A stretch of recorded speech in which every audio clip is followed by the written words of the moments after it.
Bienvenue au Salon des Anciens présenté par Banque Scotia. Conseil Plus. Découvrez comment une simple conversation Conseil Plus peut vous aider à atteindre vos objectifs. Je suis ici, comme toujours, avec Patrice Brisebois, légende du Canadien. Comment ça va, Patrice? Ça va super bien, merci, Marc. Toi-même? Moi, ça va toujours bien. On dirait que l'hiver s'en va finalement et on peut se concentrer sur le reste du hockey qui se passe. Mais nous, on va avoir une conversation aujourd'hui avec Maxime Lapierre. Toi, tu le connais assez bien, Maxime, hein? Oui, très, très bien. J'ai joué 2 ans avec Maxime, mes 2 dernières années à Montréal. Un coéquipier que j'ai adoré jouer avec, même si c'était une recrue, se comportait en vétéran, un gars qui a toujours donné son 100%, extrêmement fier de jouer avec le Canadien. Alors, vraiment un bon coéquipier que j'ai joué avec. Quand tu dis que tu adorais jouer avec, là, parce qu'on sait que le monde haïssait jouer contre Maxime Lapierre. Oui. Y avait-tu des fois que tu étais comme, OK, on relaxe, Maxime, ou vous le laissez y aller? Là, comme... Non, moi, je le laissais aller parce que ça faisait partie, premièrement, de son apprentissage. Et Maxime, il était un joueur quand même intelligent. Il savait jusqu'à où aller. Et quand c'est le temps d'arrêter, il arrêtait. Il savait son rôle, il jouait bien son rôle. Puis, écoute, il a donné des bonnes années au Canadien de Montréal. Il y a des joueurs très bons qui ont existé, puis tu as joué contre. Premièrement, Patrice, c'est qui le meilleur joueur de tous les temps? C'est-tu Mario ou Wayne? Mario. 100% d'accord. Toujours dit Mario. J'ai beaucoup de respect pour Wayne Gretzky, de sa carrière et tous les records qu'il a battus. Mais pour moi, Marc, si j'affrontais Wayne Gretzky, que ce soit en finale de la Coupe contre LA, que ce soit après ça avec les Rangers ou Saint-Louis, pour moi, Wayne, c'était un joueur comme un autre. Oui, il fallait que je le surveille, mais j'avais un bon coup de patin puis j'avais une bonne anticipation. Alors, pour moi, Wayne, il faisait des choses spectaculaires, mais c'était pas comme « Ah, Wayne, il est sa patinoire, il faut... » C'était plus « OK, Wayne est là, une attention, mais pas plus que ça. » Tandis qu'avec Mario, c'est complètement le contraire. Il pourrait aller à la Mario, de 5-6 gars. Là. Ouais. Mario, il pouvait faire tout sur la patinoire. Il pouvait te battre un contre un. Il était fort, il était vite, il avait une vision, il avait un lancer. C'était extraordinaire. Même des fois, tu sais, je jouais contre Mario puis je me dis, mais comment il a fait pour faire ça? Comment il a vu ce joueur-là? Comment? C'est contre des bons joueurs aussi. Là. À un moment donné, il jouait dans les patins à Ray Bourque. Là, puis oui, Ray Bourque, c'est pas un mauvais joueur non plus. Il y a un des plus grands défenseurs. Il était correct, lui. Oui. Alors, c'est ça le talent de Mario Lemieux. J'ai toujours dit, les meilleurs joueurs fait que ceux avec qui ils jouent, ils vont être meilleurs. Mm-hmm. Et on regarde Rob Brown, Wendell Young, il y a tellement de joueurs qui ont joué avec Mario. Aussitôt après ça, que jouaient pas avec Mario, leur carrière a été terminée. Alors, ça prouve à quel point Mario Lemieux a été un joueur fantastique. C'était un beau challenge à jouer contre Mario. C'est un beau challenge. J'adorais jouer contre les Pingouins. J'adorais jouer à Pittsburgh. C'était vraiment parce que Mario était là, je savais que c'était pour être un bon match. Il faut que je monte parce que dans les séries 92-93, il y avait une grosse équipe que vous auriez pu affronter, mais un certain Darius Kasparaitis a fait que Mario Lemieux a un peu perdu le focus, puis c'est rare, là, et les Pingouins n'ont pas avancé. Étiez-vous content que vous n'avez pas été obligé d'affronter les Pingouins? Sois honnête. Oui, bien, exact. Pour être honnête avec toi, souvent le dicton qui dit qui choisit prend pire, mais encore là, il faut être honnête. Est-ce que tu as mieux rencontré les Islanders ou les Pingouins de Pittsburgh? Les Pingouins de Pittsburgh, c'était l'équipe à battre. C'était les gagnants de la Coupe Stanley des 2 dernières années avant. Et il y avait Mario, il y avait Jagr, il y avait tellement une équipe extraordinaire. Offensivement, tu ne peux pas arrêter cette équipe-là. Non. Et qu'est-ce que les Islanders ont fait? C'était quasiment un miracle d'aller battre les Pingouins de Pittsburgh parce que les Islanders aussi avaient quand même un beau cheminement. Puis il y avait une bonne équipe, les Islanders aussi. Là. Mm-hmm. Et écoute, ça s'est terminé en 7e game. Est-ce que vous regardez le match? On était tous ensemble. Et quand les Islanders ont marqué, je me souviens dans le corridor de l'hôtel, on sautait. Puis tu comprends, on était tellement contents. Ils ont gagné. Mais encore là, c'est comme, OK, wow, là, si on battu les Pingouins, ils ont le talent pour nous battre aussi. Et c'était le premier message de Jacques Demers. Hey, si vous pensez que, là, parce que c'est l'Islander, ça va être facile, là, détrompez-vous. Là. Et le sérieux est revenu et le focus. Et on a quand même battu les Islanders en 5, mais les Islanders avaient laissé beaucoup d'énergie dans leur dernière série. Et finalement, on va rejoindre Maxime Lapierre très bientôt. Il faut que je te demande, écoute, vous avez joué 150 matchs en temps supplémentaire. Quand c'est rendu en temps supplémentaire, là, y avait-tu un petit sourire en arrière? Ou c'est-tu juste quelque chose qu'on regarde en rétrospect? Parce que dans le temps, on se sentait un peu comme dès que c'était en temps supplémentaire, le Canadien allait gagner. C'est-tu un peu ça? C'était vraiment ça, Marc. Moi, Sérieux, personnellement, chaque fois qu'on s'en allait en surtemps, je me disais, parfait. Oui, hein? Parfait, je sais qu'on va gagner parce que j'avais confiance, premièrement, on avait le meilleur gardien de but en Patrick Roy.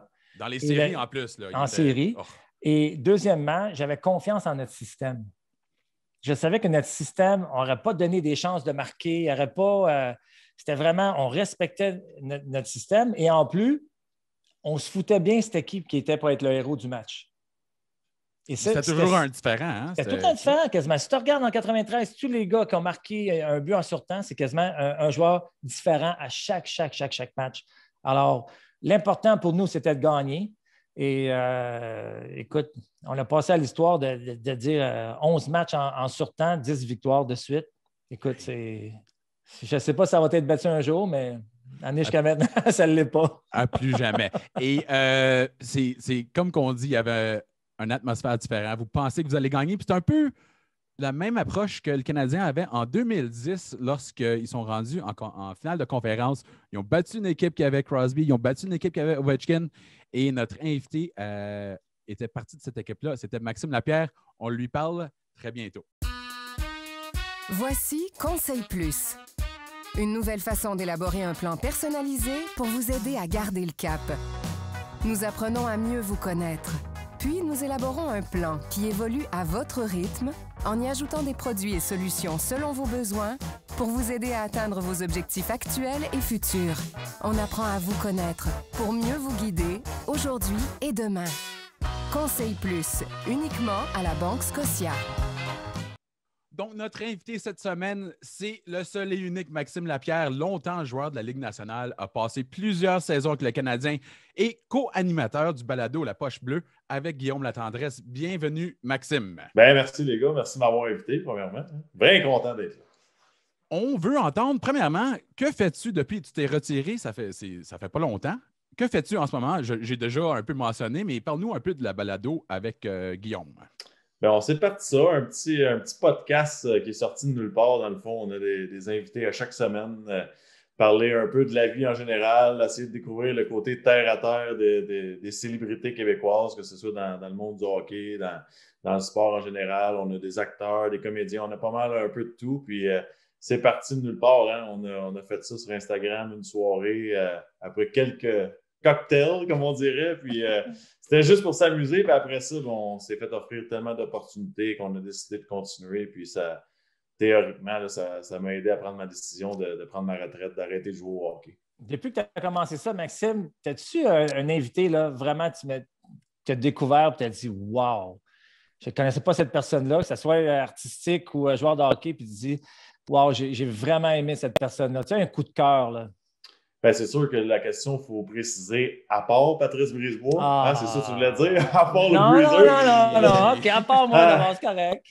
On en a eu tellement de bons invités, de bonnes invités aussi. Je pense que je prends comme exemple les Sœurs du Four-Lapointe dans le monde du ski. On s'attendait à une entrevue plus gênée, puis tout ça, puis c'était pas le cas pantoute. On a eu du fun, on a ri, des bonnes anecdotes. Que ce soit Donald Brashear qui s'est ouvert complètement à nous parler de l'adversité à laquelle il a fait face dans sa carrière, puis comment il essaie de se remettre sur pied. Son honnêteté, c'était incroyable. Mike Ribeiro, même chose, même style d'entrevue. Des fois, là, que tu prends l'exemple, hier soir, on a reçu Michel Charette, l'acteur des Boys. On s'attendait, nous autres, à une entrevue, rire, puis juste des farces. Puis finalement, c'est tombé une entrevue où on parlait de pas se sentir bien dans sa peau, puis essayer de réussir dans la vie à s'accepter comme personne, puis arrêter d'écouter l'opinion des autres qui essaient de te détruire. Fait que, on dirait toujours qu'on s'en va dans une autre direction. On ne sait jamais à quoi s'attendre. Puis c'est ça. C'est pour ça qu'on adore faire ce podcast-là, c'est qu'on a des belles surprises à chaque semaine. on ne sait pas quoi s'attendre sur ton balado. Les joueurs qui jouaient contre toi, Maxime, ne savaient pas quoi s'attendre quand tu étais sur la glace. Tu étais un agiteur, soyons honnêtes. Mais tu étais un bon joueur de hockey, mais des fois, tu étais un agiteur. C'était quoi? T'avais-tu des joueurs que tu t'allais après, par exprès? Y avait-tu des joueurs qui réagissaient mal? Y avait-tu des joueurs qui réagissaient bien? Conte-nous donc des histoires d'agitateurs, Maxime. Il y en a tellement, Maxime. Top 10. J'en ai pas mal, là, mais je sais pas pourquoi, mais mon meilleur client, c'était Joe Thornton. Puis j'ai jamais compris pourquoi. Tu sais, ce gars-là a tellement de talent. Il avait pas à s'arrêter. Puis se déconcentrer. Il avait la mèche courte, hein, Max? Ah, c'était écœurant. C'était écœurant. Sérieux, là. Des fois, je parlais même pas, juste le regarder en riant, puis il me croche-checkait des coups de bâton dans le dos, tout.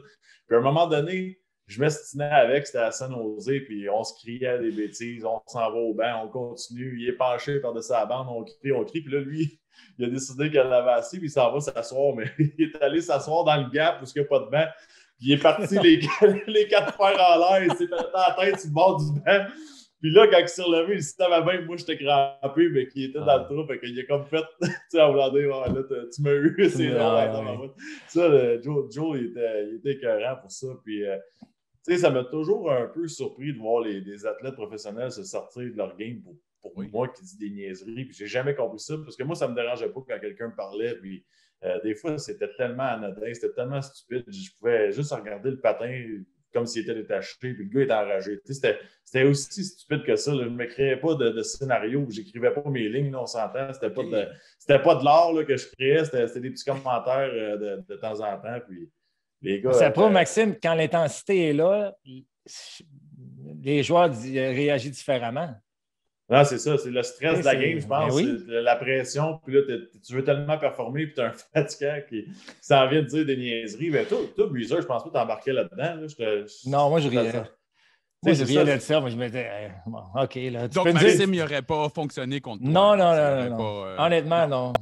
Je restais concentré parce que je sais que ce type de joueur-là, ça fait partie de leur game. C'est ça. Tu sais, je pourrais en nommer là, tellement de joueurs qui faisaient juste ça, tu sais, parler. Puis à un moment donné, tu fais comment? Tu peux parler quand tu veux. Là. Moi, regarde, je focus. Puis... Pour un agitateur, c'est la pire affaire. Hein? Ouais. Quand tu commences les séries, là, puis tu vois, mettons, que le plan de match sur le côté que tu as été mentionné, de dire embarque pas dans son jeu.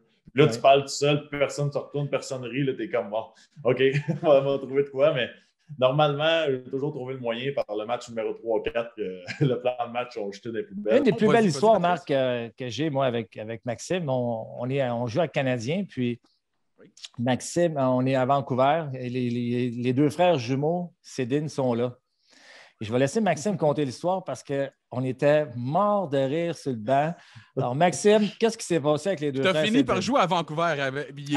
Exactement, c'est ça l'histoire de ça. Vas-y, Max, on parle de mauvais timing. Là. Oui. Premièrement, je me rappelle plus c'était lequel, mais c'est un des deux Cédine, puis il passait devant le banc, puis j'ai crié, je disais, sérieusement, ton frère, il est vraiment laid. Hein? Ça n'a aucun bon sens. Puis, tu sais, lui, c'est sûr, tout de suite, il a allumé que lui aussi, il l'était. Puis, les gars étaient crampés sur le banc. Tu sais, même, je pense que les Cédines ont réussi parce que c'est tellement des bons gars. Puis, à un moment donné, même affaire, esprit 7 mois plus tard, je me ramasse dans leur équipe. Puis, tu sais, c'est là que tu vois le professionnalisme de ces gars-là, comment ils sont respectueux. Je suis arrivé, tu sais, ils en riaient, ils n'ont jamais fait mention de ça. Puis, c'est des petites anecdotes de même qui font que tu deviens agitateur. Entre moi et vous, là, c'était pas grand-chose. Mais c'était drôle. Ça faisait rire les vétérans comme le Breezer. J'ai toujours aimé ça aussi. Ça détend l'atmosphère. C'est pas une distraction. Oui, mais il doit y avoir des joueurs qui prennent ça personnel, à part de Joe Thornton. Tu dis que la part des gars, quand tu rentres dans le nouveau vestiaire, sont corrects, mais je suis certain qu'il y en avait qui étaient... Comme, y a-tu des conversations par après, Maxime, avec des gars que peut-être... Parce que non, j'ai pas agité un peu trop. Moi, ça n'a jamais été... de ce côté-là, c'était facile. Tu sais, les gars comprennent la game, je pense. Ils savent qu'on a un rôle, qu'on veut garder notre emploi dans la Ligue nationale. Puis c'était ça qui me séparait un peu des autres, parce que tout le monde est capable de jouer au hockey.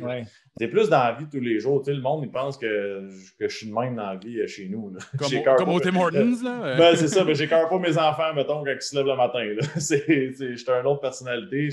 Je savais que j'avais besoin de ça pour rester, pour me différencier un peu des autres, parce que quand je suis arrivé à mon premier camp d'entraînement, puis d'ailleurs, c'est Breezer, le premier qui est venu à moi, qui m'a fait sentir à l'aise. Il a dit « Hey, viens-t'en, on va aller se réchauffer sur la glace. » Puis, ça m'avait aidé. Mais après ça, quand je regardais en entour, puis là, je ne me rappelle pas du chiffre exact, mais on va dire entre 70 et 80 joueurs au camp d'entraînement, il n'y en avait pas un qui n'était pas bon, il n'y en avait pas un qui n'était pas vite, il n'y en avait pas un qui n'avait pas un bon lancer. Tout le monde est bon. Donc, je me suis dit « Ouf, qu'est-ce que je vais faire pour justement me séparer des autres. » Puis avec ses cheveux ici. Exactement. Oh! Avec ses cheveux ici. Ouais, ça, je sais pas qui m'avait dit que c'était beau.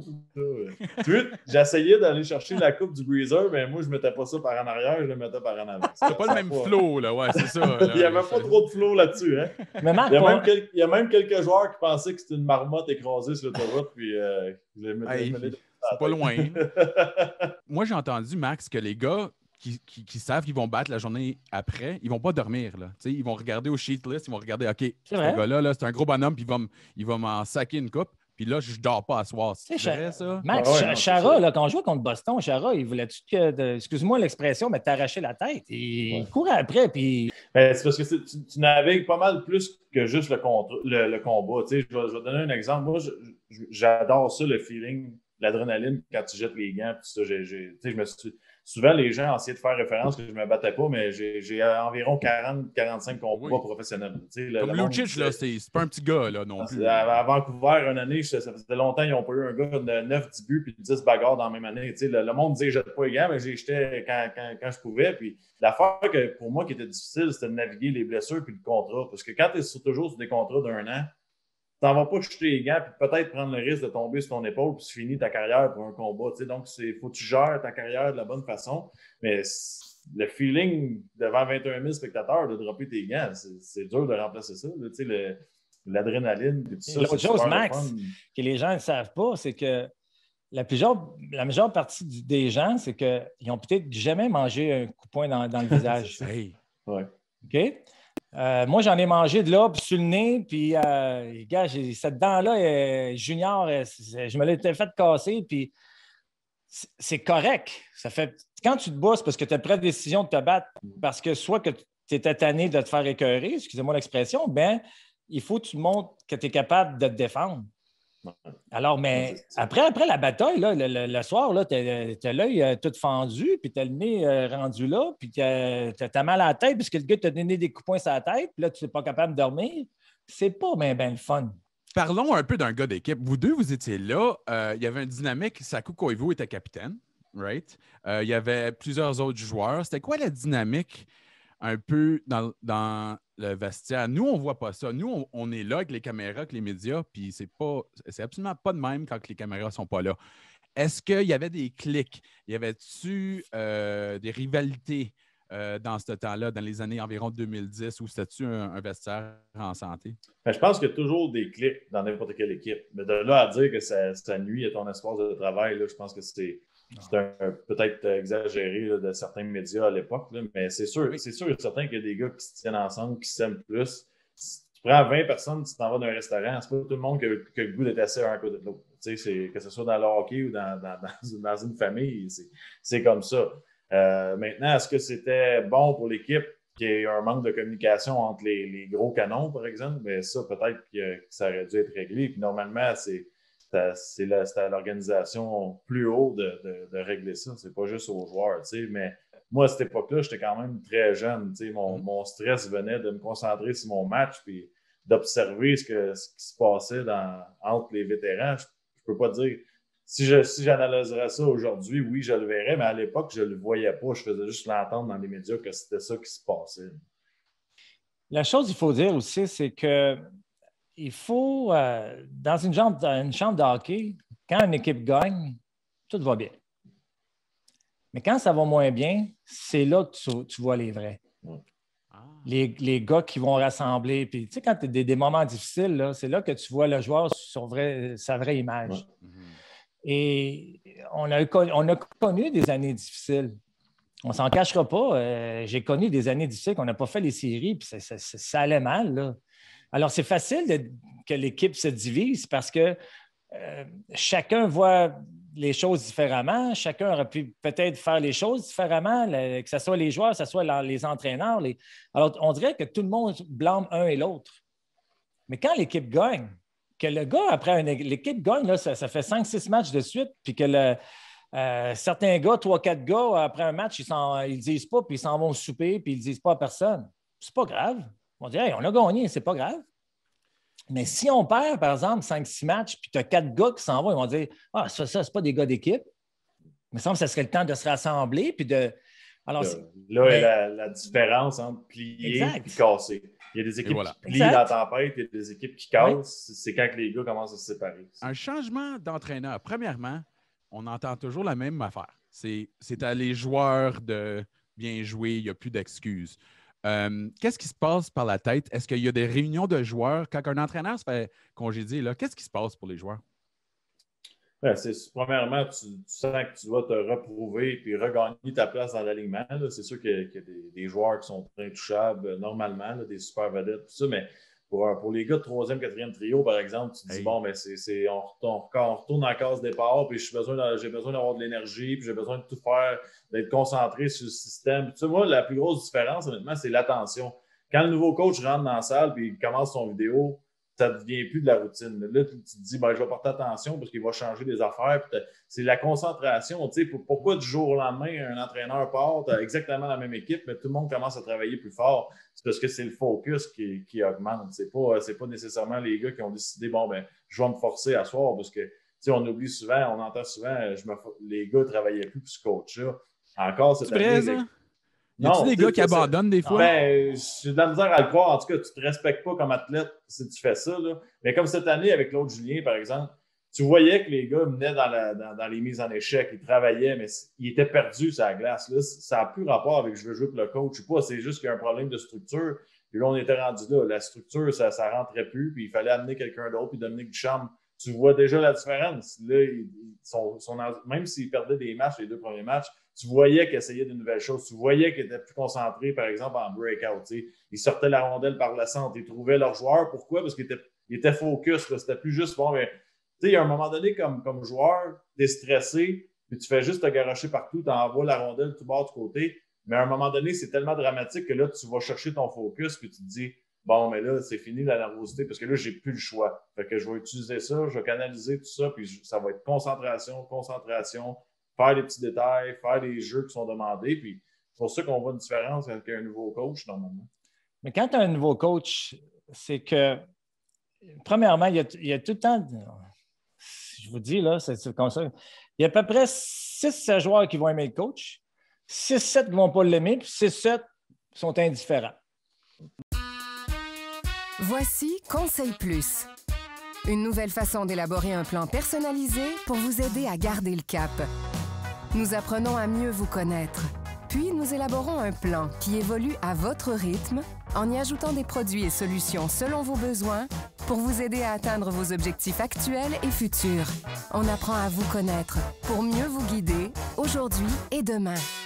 Conseil Plus, uniquement à la Banque Scotia. Moi, je me rappelle bel et bien d'un but spécifique en 2010.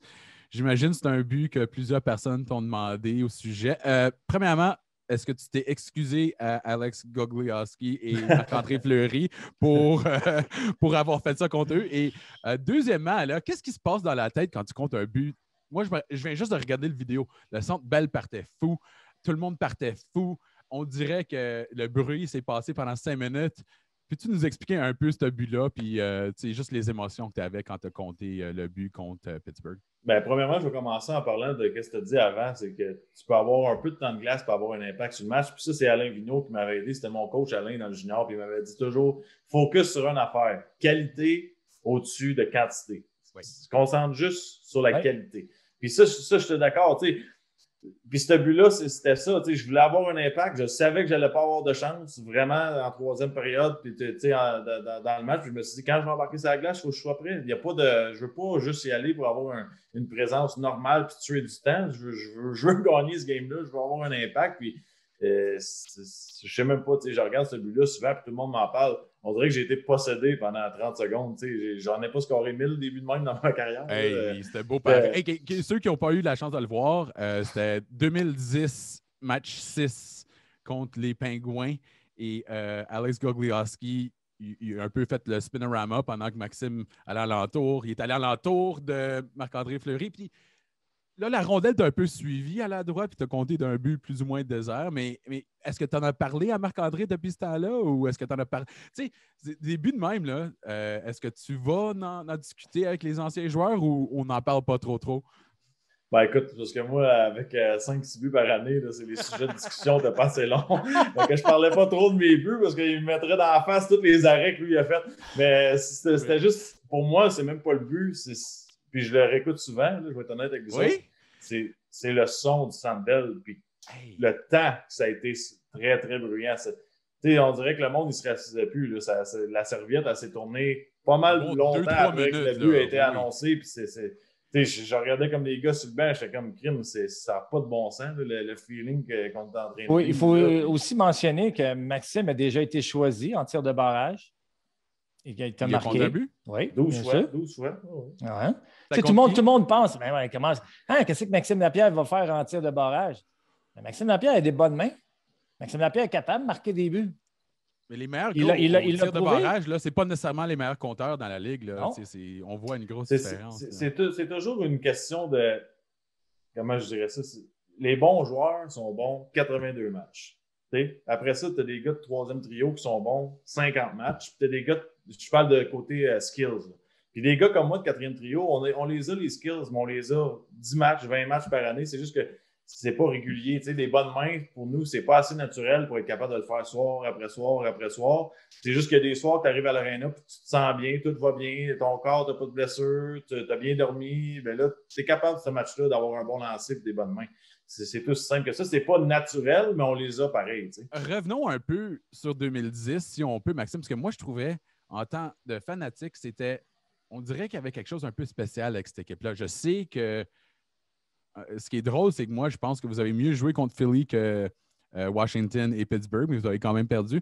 Mais c'était quoi l'atmosphère dans cette équipe-là? Peux-tu nous un peu décrire la confiance que Yaroslav Halak donnait? Et on n'oublie pas, Mike Camilleri comptait sur chaque 2 buts. Il y avait l'effet du 4e trio, toi, Dominic Moore et... Tom, OK, et voilà. On dirait... Il n'y avait peut-être pas des étoiles sur cette équipe-là, mais on dirait que c'est tellement une bonne atmosphère dans le vestiaire. C'était une chose, c'était l'attitude. C'était pas toléré de prendre un raccourci. C'était aussi simple que ça. Puis c'est pour ça qu'on a eu du succès. Je ne sais pas si vous vous rappelez, tu avais les Hallgill, les Georges. Il n'y a pas personne qui ne bloquait pas de lancer. Il n'y a pas personne qui tournait devant une mise en échec. Moen, oui. Exactement. C'était des gars fatigants, les Giunta. Même Scott Gomez, il a eu sa part de critique à Montréal, mais il était très important cette année-là. Puis les gars prenaient les choses au sérieux. Puis c'était juste une équipe qui voulait gagner. D'une certaine façon, la magie s'est créée parce qu'on n'avait pas d'affaires là. On était 8e, on n'avait pas d'affaires à battre Washington. Puis là, quand tu commences à y croire, vous le savez, c'est une question de momentum en série. C'est l'équipe qui arrive la plus chaude en série qui est capable de gagner. Puis après avoir battu Pittsburgh, ben là, honnêtement, je ne cacherai pas que je pensais qu'on allait gagner la Coupe Stanley. Je me disais, si on est capable de battre ces 2 équipes-là, la façon qu'on joue en ce moment, on est capable. Puis je pense qu'on a manqué de gaz, honnêtement. Tu parles des Flyers, on a manqué d'énergie à un moment donné. On n'était plus aussi explosif dans nos mouvements, on n'était plus aussi affamés parce que les gars commençaient à se blesser, fatigués. On avait joué au-dessus de notre tête un petit peu les 2 premières rondes, ça nous a rattrapés. Et comment préparons-nous pour jouer contre un gars comme Ovechkin et un gars comme Crosby? Là, avant les matchs, là, est-ce qu'on met un grand cercle alentour et on dit on espère qu'il ne nous domine pas trop ou il disait-tu, Maxime, toi, t'es sûr, Sidney, ou est-ce qu'il ne mettait pas contre Sidney? C'était quoi l'approche de jouer contre des super vedettes comme Ovechkin et Crosby? Ben, c'est toujours c'est une question on dit gérer ton match. Tu sais, quand tu es sur la glace contre ces gars-là, tu ne peux pas faire d'erreur, tu ne peux pas te concentrer. Tu ne peux pas tricher. Aller contre. Tu ne peux pas tricher. Ou tu triches beaucoup, un ou l'autre. Non, tu ne peux pas prendre de risques. C'est aussi simple que ça. Tu dois théoriquement te sacrifier pour ton équipe en prenant les bonnes décisions tout au long de ta présence parce que tu sais que ces gars-là, ça leur prend une chance, une erreur, puis ça va être un but contre. Donc, mais moi, je trouve que c'est des beaux défis. Ces gars-là là, sont bons pour une raison parce que il faut penser que ces gars-là accomplissent tellement dans la Ligue nationale de hockey, mais à chaque fois qu'ils sont à sa patinoire, les 5 gars au bord puis le gardien augmentent leur jeu d'un cran. Donc, eux autres, ils ne jouent pas seulement contre les meilleurs joueurs dans la Ligue nationale, mais ils jouent contre les meilleurs joueurs qui sont affamés puis à leur meilleur, parce qu'eux autres, ils jouent contre Sidney Crosby et Alex Ovechkin. Fait que ça l'explique à quel point ils sont bons, ces joueurs-là. c'est incroyable. Ça me fait penser un peu quand un gars de Ligue nationale va jouer dans une ligue de garage. Là. Les gars, l'autre bord, sont affamés de pouvoir montrer hey, je suis capable de jouer moi aussi. Puis c'est la même affaire pour eux autres. Ils sont tellement bons que tout le monde est à leur meilleur à chaque fois qu'ils touchent à la patinoire. J'aimerais parler d'un joueur sur cette équipe-là. Patrice, toi, tu le connais assez bien. Évidemment, Maxime, toi, tu as joué avec un peu. C'est un dénommé André Markov. Il était comment comme joueur? Parce que nous autres, on avait toujours l'impression qu'il était un peu réservé, mais on me dit qu'il était quand même assez drôle. C'est un humour.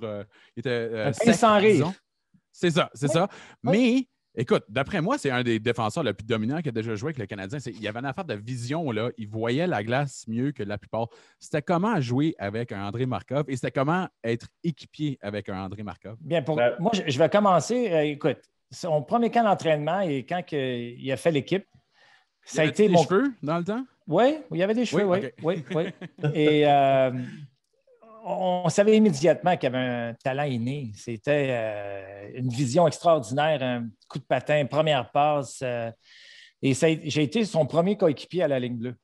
En parlant de talent, André Markov a été un joueur de hockey extraordinaire. S'il n'avait pas été blessé au genou, il aurait encore une plus belle carrière.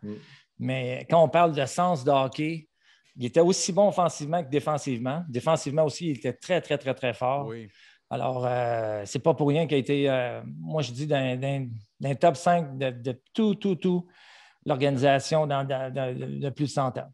Moi, je trouve qu'un mot qui vient en tête quand on parle de Markey, c'est créativité. Je trouvais tellement qu'il était créatif avec la rondelle. Patient. Fois, on dirait qu'il n'y avait rien, puis là, il faisait une passe, puis boum! Tu dis, comment c'est qu'il a vu ça? Ça sortait de nulle part. Il avait tellement pas l'air stressé quand il patinait. C'était un bon joueur de hockey. Je te dirais même un joueur sous-estimé, là, à mon avis, dans la Ligue nationale au complet. Non, Breezer, il a toujours pris le soin des jeunes qui arrivent. Tantôt, je mentionnais le premier camp d'entraînement quand je suis arrivé à Pierrefonds.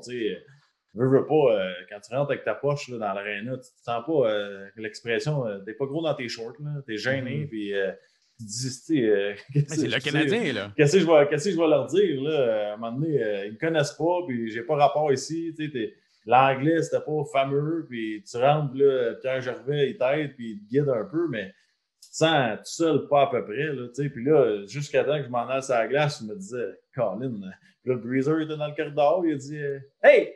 Maxime, marche avec Breezer, comment ça va? Tu te sens-tu bien? Fais ce que tu as à faire. Tu n'as pas besoin de respecter les gars dans le sens, ne sois pas gêné de frapper puis jouer ta game. Puis il s'est étiré avec moi. Puis c'est important. Ça, je suis sûr qu'il y a des joueurs dans leur carrière qui sont arrivés dans des mauvaises organisations, qui n'avaient pas des bons vétérans, puis ça les a complètement ruinés. Si j'avais eu ce sentiment-là, mettons, puis personne n'était venu me voir, je ne sais pas comment j'aurais performé. J'aurais peut-être été shaké, puis nerveux, puis ça l'aide vraiment, là, les bons vétérans. On parle du premier camp d'entraînement, OK? Premièrement, tu t'es fait repêcher en deuxième ronde, 61e au total. T'étais-tu content d'être repêché par Canadien ou tu dis « Ah non, j'aurais aimé mieux être repêché par une autre équipe ». Bien, content pour le Canadien, oui, mais j'étais comme d'une journée un peu bizarre parce que je pensais sortir en première ronde. Vraiment, j'étais sûr, certain que top 20, que j'étais parti. Fait que pour moi, c'était comme... Une déception? Ben, pas de déception. Si c'était pas le Canadien, ça aurait été une journée dramatique. Mais le fait que le Canadien m'a repêché, ça a comme cancellé la déception, là, c'est sûr et certain, mais c'est un feeling exceptionnel. Mais tu sais, maintenant que je suis plus vieux, puis ça, je réalise que je connaissais pas tant que ça, comment ça fonctionnait, le Canadien de Montréal. Tu sais, je l'ai regardé à la télévision comme tout le monde, puis j'étais un grand fan.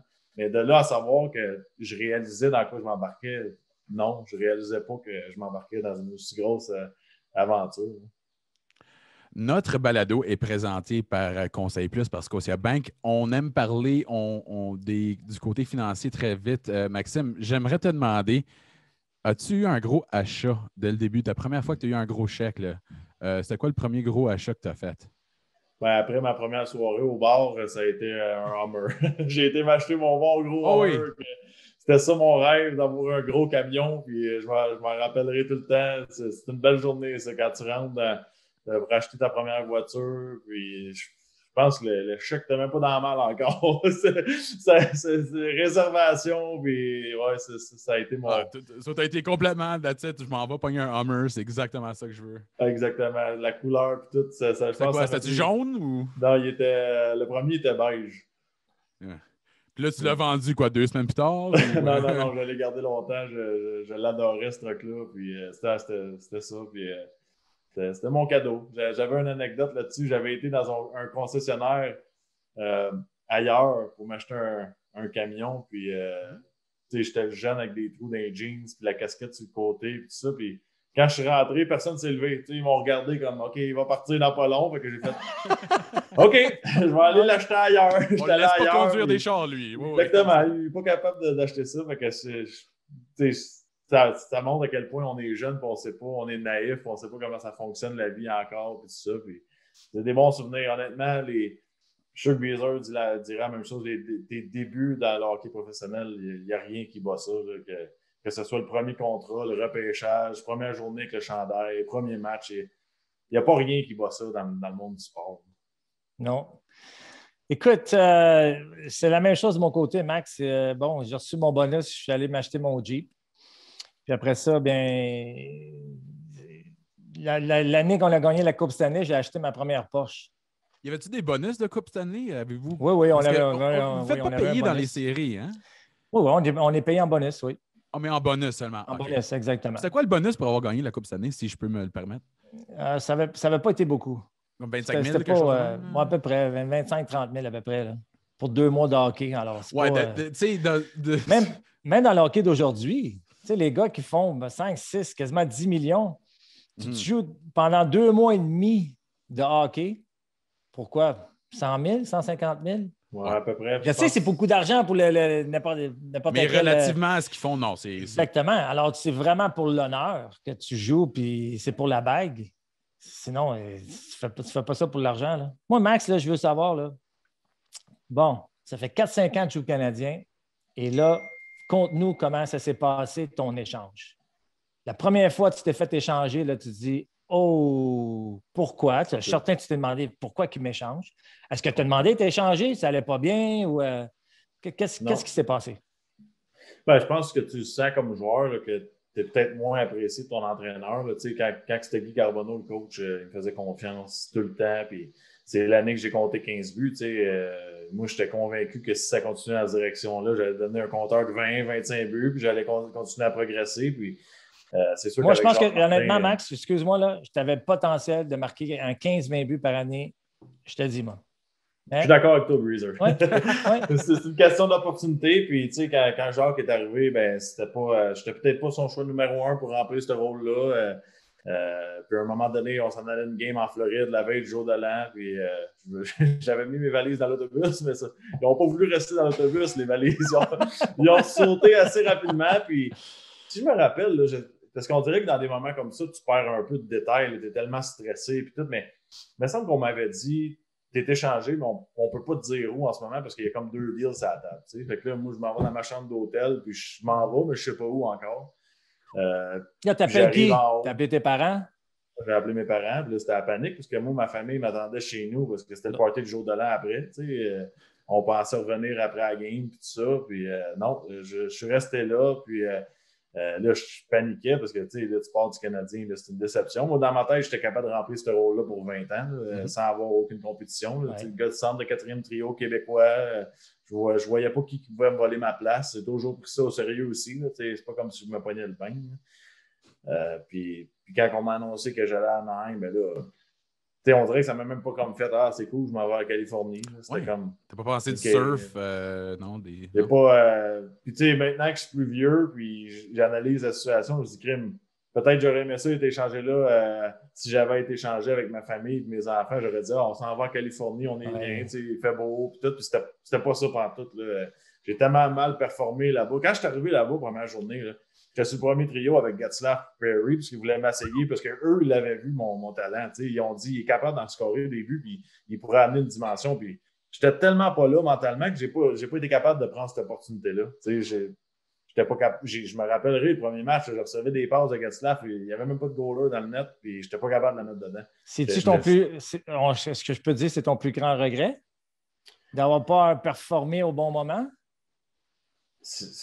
Oui, c'est regret, oui, puis non. C'est juste de ne pas avoir eu l'expérience de couper à la corde, tu sais. C'est ça. D'avoir mis... Tu avais encore la tête à Montréal. Okay. Exactement.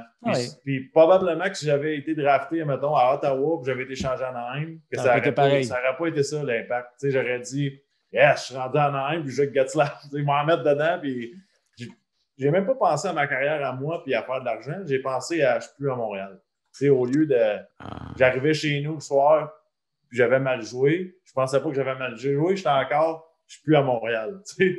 Bon, ça fait quoi que j'ai pas frappé tant que ça à soir, je suis plus à Montréal. Tu sais, ça revenait toujours à ça. Puis à un moment donné, je performais tellement pas qu'ils m'ont échangé encore dans la même saison à Vancouver. Puis là, tu sais, j'ai retrouvé mon ancien entraîneur Alain Vigneault, puis ça m'a sorti du trou. Tu sais. Je pense que encore là, j'avais été changé ailleurs, probablement ma carrière a se fini là, dans la Ligue nationale. Quand tu es allé à Vancouver, là, tu savais qu'il y avait un entraîneur qui t'aimait, qui te connaissait, puis tu as eu des maudites bonnes années. Quand on pense en 2010, Maxime, finale de la Coupe Stanley, 7e match contre Boston, tu es passé à un match de gagner la Coupe Stanley. Parle-nous de ça, là, c'est... Hein? Ben, être si proche, peut être si loin. Ah oui, ça a fait mal ça aussi. Mais tu sais, cette année-là, j'ai changé de Montréal à Anaheim. Anaheim, j'arrive à Vancouver. Vancouver, Alain Vigneault me dit, tu vas jouer, j'ai 5-6 minutes de temps de glace pour toi parce qu'il y avait Henrik Sedin, Ryan Kessler puis Manny Malhotra dans son prime en avant de moi. Puis là, après 2 matchs, Manny il reçoit le puck dans l'œil. Il finit, c'était triste, très triste. Puis là, Alain me dit, là, tu vas prendre ta chance. Il m'a parlé de même. C'est assez, là. Tu as une mauvaise saison, là. Théoriquement, reviens-en. Puis prends-la à la place. Tu es capable, je sais, je t'ai déjà coaché. Puis à partir de là, je me rappelle en finale de l'Ouest, c'était moi qui étais contre le trio de Pavelski sur la glace, puis c'est moi qui le watchais. Puis dans les médias, c'était comme le trio de Pavelski n'est pas capable de jouer contre le trio de Lapierre. La confiance était rendue là. Puis on s'est rendu en finale, Game 7, honnêtement, à Vancouver, si tu m'avais demandé c'est quoi les odds qu'on perde, j'aurais gagé ma vie. C'est impossible qu'on perde. L'équipe est trop bonne, les fans, tout. Puis tu sais comment c'est au hockey, momentum, commence la game, on domine, puis à un moment donné, pow, un but de nulle part de Boston, puis ça s'est effondré.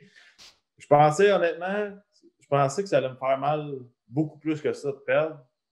Puis je pense que je l'ai regardé d'une façon mature. Je me suis considéré chanceux d'avoir joué cette game-là, même si je n'ai pas levé le trophée. Juste d'avoir eu à marcher à l'aréna, puis me préparer pour cette game-là. Pour moi, c'était spécial. J'ai appelé le Breezer vers Game 7 en plus pour avoir un petit Breezer. Qu'est-ce qu'il t'a dit? Ben, il m'a juste dit pense comme si c'était une game comme un autre. Il n'y a pas de stress à avoir. Tu sais, je voulais savoir, dans le fond, peut-être que lui, il l'avait vécu et qu'il s'est dit même si j'ai gagné, je me serais préparé différemment, j'aurais fait quelque chose d'autre. Tu sais. Puis je voulais entendre la version de Breezer. Peut-être, couche-toi plus parce que tu vas être stressé à mort, ça va te brûler. Tu sais, pas rien de ça. Puis il m'a dit, amuse-toi, fais la même affaire, puis il arrivera ce qui arrivera. C'est surtout enjoy the moment. Exact. Tu sais, t'es en 7e. N'importe quel joueur de hockey, là, tu dis, hey, finale, 7e match. Tu comprends? Là, tu fais comme. Tu peux être un héros, tu peux être un 0, tu peux être. Mais c'est quels les joueurs qui ont eu cette chance-là, cette opportunité-là? Il n'y en a pas beaucoup. Je vais te dire quelque chose. J'ai jamais été gêné. J'ai jamais eu de regrets sur mon talent et mon style de joueur que j'étais. C'est la seule game dans ma vie que je suis revenu chez nous et que j'y ai pensé. Encore, je pense ça puis je dis j'aurais tellement aimé ça être un superstar. Cette game-là, j'aurais aimé ça être un gars que j'embarque sur la glace puis je suis capable de la contrôler à moi tout seul, la game. Puis c'est la seule game que je me dis je le sais qu'avoir été un Sidney Crosby ou un Kessler, j'aurais embarqué sur la glace puis je les aurais scorés 3 buts parce que c'était en dedans de moi, c'est ma passion, je le sais, puis je ne l'avais pas, cette coche-là, pour prendre le contrôle de cette game-là. Puis ça venait me chercher pour une game dans ma carrière que ça m'a fendu. Ça m'a fendu en 2, puis c'était celle-là. Après ça, Max, il se fait encore échanger. Il s'en va à Saint-Louis. À Jean-Lib. À Saint-Louis. À Jean-Lib, ouais. Ah, t'as signé, oui. Ouais, mais ça, c'était écœurant parce que l'anecdote, tu sais, le 1er juillet, là, les agents libres, ça aussi, ça a été une belle journée. Parce que là, c'est excitant, tu te dis, qui va m'appeler, qu'est-ce qui va se passer. Qui ne veut, ouais. Puis là, je me rappelle, mes parents étaient dehors, puis je suis sorti dehors, j'étais allé leur annoncer, hey, je m'en vais au New Jersey, tu sais. Puis là, je rentre en dedans, Don Meehan, le même agent que Weezer, il m'appelle. On parle, là, tout ce que je vais raconter, là, c'est un laps de temps de 4 minutes maximum. On va dire à mes parents, ma femme, qu'on s'en va au New Jersey. Tout le monde saute, New York, c'est cool. Je reviens, je m'en vais en haut, je redescends. J'ai signé à Saint-Louis. Je me suis fait faire une meilleure offre de Saint-Louis en dedans de 4 minutes. Fait que, puis la décision, pour moi, c'était pas monétaire. Je regardais l'équipe à l'époque de Saint-Louis avec les Bacchus, Oshie, Steen, dans leur prime, Tarasenko, Beau Mister, Pietrangelo. Je disais, wow. sais-tu quoi, ils ont une chance de gagner la Coupe Stanley pour vrai. Puis j'ai dit, je m'en vais là. C'est tout simple. Puis je connaissais pas pantoute l'organisation des Blues. Puis honnêtement, j'ai adoré ça. J'ai adoré cette ville-là. J'ai eu mon premier enfant là-bas, ma première fille.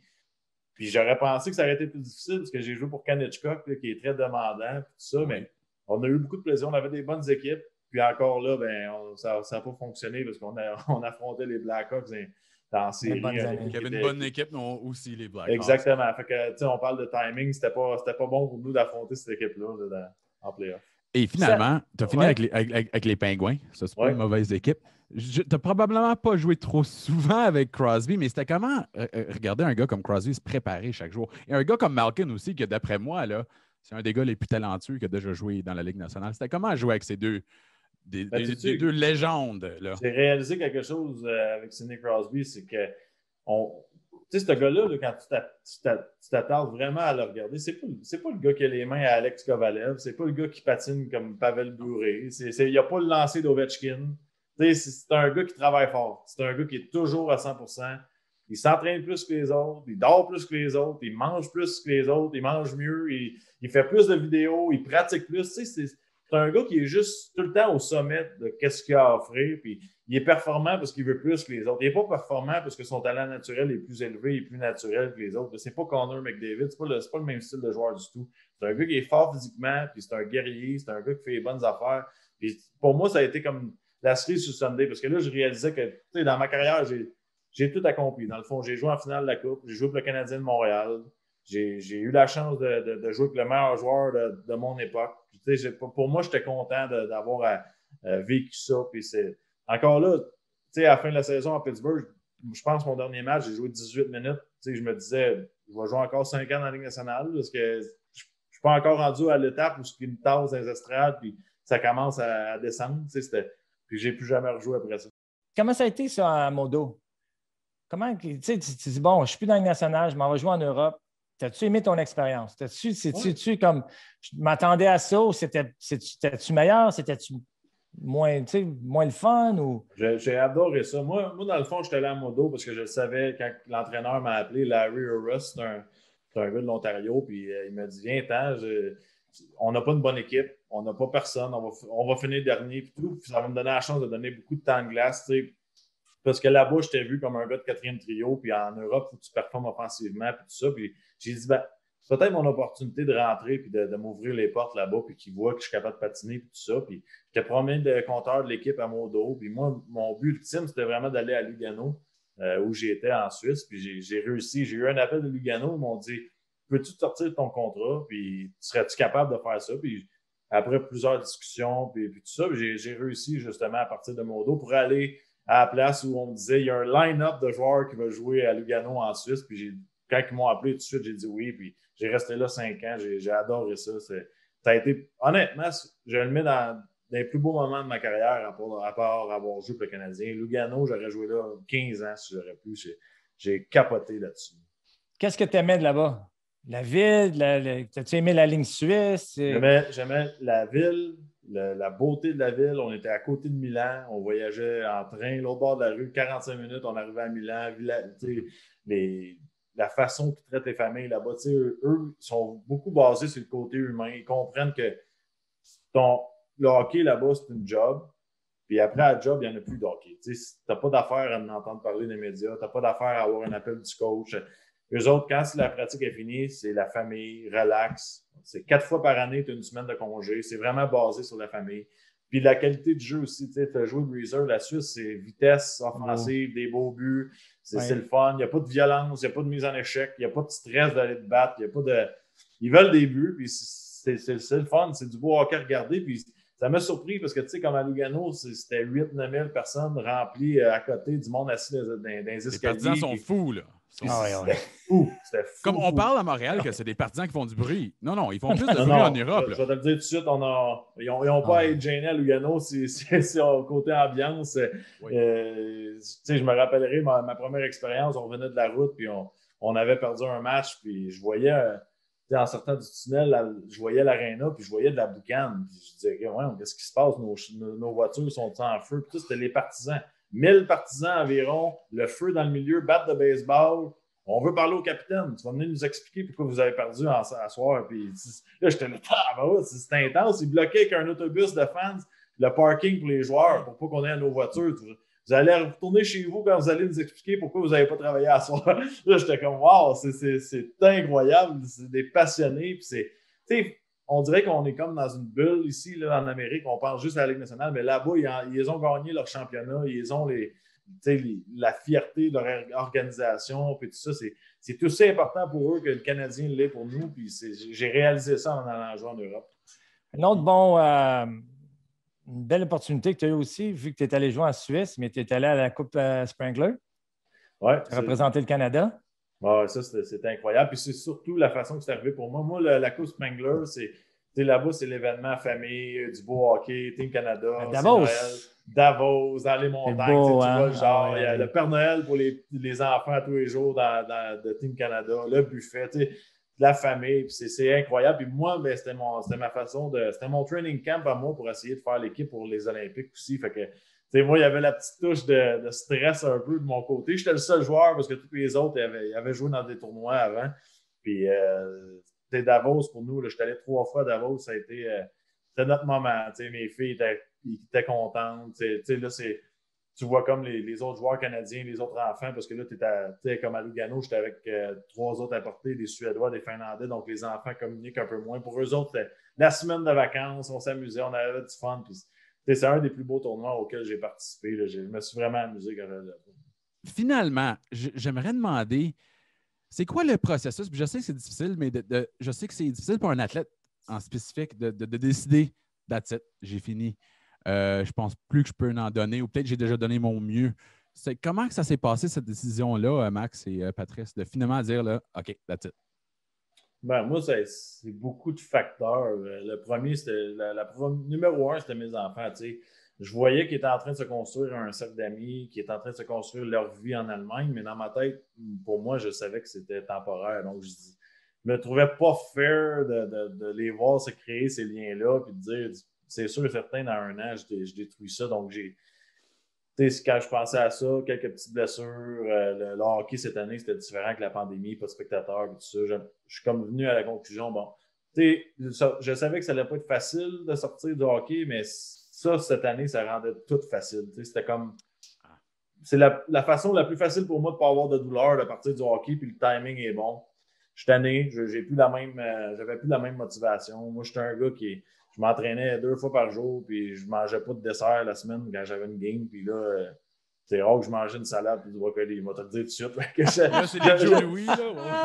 Je savais que mon intérêt était plus là, que j'étais vraiment là juste pour être là. Fait que j'ai dit c'est assez, je m'en reviens à la maison. Puis en même temps, j'avais des belles opportunités avec le podcast, avec TVA Sport et tout ça. Puis je me disais peut-être que je les aurais plus ces chances-là non plus après ma carrière. Donc, c'est le temps, go. Puis écoute, ça s'est décidé vite, honnêtement. Oui, hein? Je me rappelle, j'étais dans mon bureau là-bas à Berlin, puis je pensais. Puis 2-3 heures après, je suis monté en haut, je disais à ma femme, es-tu capable de trouver une école pour les filles après Noël, tu penses? Puis si oui, moi, j'ai fini. Puis elle a dit, OK, je vais appeler demain, puis on dit, il n'y a pas de problème. Vous pouvez transférer les filles d'école, puis j'ai plus jamais regardé en arrière, j'ai dit, c'est sûr, je m'en vais. Donc, pas de regret d'avoir pris cette décision. Il te restait une autre année, hein, si je me rappelle bien, sur ton contrat. Ah oui, puis j'aurais pu jouer, honnêtement, 5-6 ans de plus en Allemagne. Oui. Puis, mais quand la flamme n'est plus là, la passion... C'est ça, là. Je pense, c'est quoi, Maxime? C'est le joueur qui le sait, ça. Moi, de mon côté, je vous l'ai dit, j'avais 38 ans quand j'ai pris ma retraite. Et j'ai pris ma retraite pas en mes termes. Parce que je pensais honnêtement jouer une autre année. Ah oui? Parce que j'avais connu une bonne saison. Et il faut aussi que tu sois honnête avec toi-même. Moi, quand je regardais les vidéos, est-ce que je me regardais, est-ce que j'ai perdu le step? Tu sais, la fraction de seconde, là, tu sais, mes pivots, les ci, les ça. Mhm. Puis je ne l'avais pas perdu, ça encore. J'avais encore cette, tu sais, la flamme, là, tu te dis, ah, j'aime ça jouer au hockey. J'aime encore aujourd'hui. J'embarque sa patinoire, puis je ne joue pas juste pour jouer, je joue pour gagner. À chaque fois, parce que tant qu'à jouer, tu es aussi bien de gagner. Là. Moi, je me dis tout le temps ça. Puis cette dernière année-là, malheureusement, il y a eu des gros changements. On s'est fait battre en 4 contre les Bruins. Mhm. Et après ça, le management a tout changé. Et l'organisation me dit qu'il n'était pas renouvelé mon contrat. Et pour moi, Marc et Maxime, c'était primordial de me retirer en tant que joueur du Canadien de Montréal. Ah!